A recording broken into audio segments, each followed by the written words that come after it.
کولر گازی جنرال 18000 همه چی فابریک. اینجا آمپر دستگاه 82 دهم. الان دمای دستگاه رو هم نشون بدیم.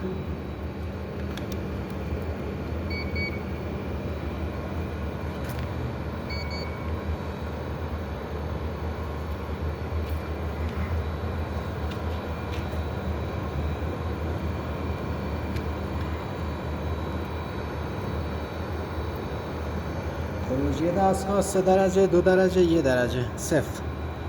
خروجی دستگاه این در دما سنج -1 هم رسیده. این خروجی بالای ترموستات، نگاه اینجا تو تصویر ببینید، من گرم میکنم بالا میره. الان بگیر خروجی سریع ترموستات 6 4 3 2 1 0 تا -1 رو نشون داد. الان -1 خروجی دستگاه 20 دان، -2 آمپر زیر 10، مال آمریکایی، جنس اصلی. این هم دستگاه، موتور، فن، کمپرسور سرخپوستی، تکامسه اصلی.